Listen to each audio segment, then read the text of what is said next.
ma arvan, et minu eemale tõukamise või mulle isegi võib-olla parem sõna on nagu minu mitteaktsepteerimine on nagu olulisem sõna minu jaoks, tuleb minu ikkagi kodust. Ehk ma ei ole aktsepteeritud oma venna poolt. Ja see on selline lugu, et kuigi ta nagu, et ta on minu taust, et ta tegelikult elab minu taustal kogu aeg ja ma arvan, et see oma kodust, see tunne, et mina ei ole okei, on andnud mulle alati küsimuse, et kas ma tohin olla ja kuidas ma tohin olla. Ehk kas minust piisab.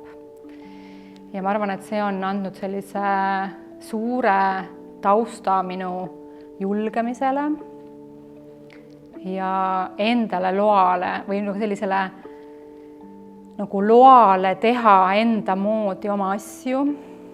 Ja vahel ma mõtlen, et selline nagu nii lähedane mitteaktsepteerimine on kasvatanud siis mulle sellise nagu näo, mida ma nimetan, et mina ei ole probleem.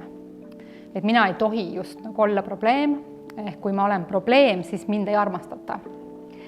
Mis tähendab, et sellest tulenevalt ma arvan, ma olen jätnud väga palju asju tegemata, sest ma igaks juhuks ma ei riski. Et äkki ma ei meeldi, äkki mind tõugatakse jälle eemale, äkki minu kohta arvatakse jälle midagi, sest minust ei piisa, et mina nagu ei tohi kasvada või mina ei tohi olla, et ma pean olema õigesti. Ja sellest välja kasvamine on selline pidev protsess ja selle kuidagi märkamine, et jälle see käivitub. Aga ma arvan, ma olen selle töö muutnud oma tööks. Ehk tänu sellele, et mind on sellisel kujul mitte aktsepteeritud, siis ma näen seda, kui teised inimesed tunnevad sama.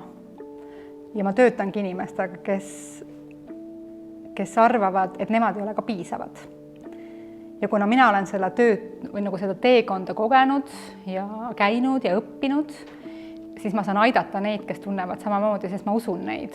Sest kuna ma arvan, et see minu kõige keerulisem osa, mida kogu see äratõukamine on mulle õpetanud, on see, et ma ei näe välja nõrk, kuna ma ei ole probleem.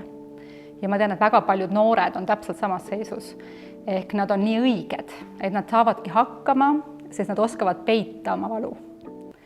Ja seetõttu on minu jaoks on selline keeruline näidata oma valu, sest keegi ei näe seda. Ehk ma näen välja väga oskaja ja tark ja hakkamasaaja ja ma olen rõõmus, ehk keegi ei usu kunagi minu seda keerulisemat lugu. Ja siis ma näen, et minu ülesanne elus on uskuda teisi inimesi. Sest ma tean, et on väga palju teisi, väga osavaid ja andekaid ja tarkasid, kel on täpselt sama lugu nagu mul. Ja nii ma olen selle loo kuidagi muutnud oma kõige väärtuslikumaks kingituseks, mis ma olen saanud. Ma arvan, ta on tunnustus ja võimalus samal ajal nagu ise aktsepteerida oma lugu.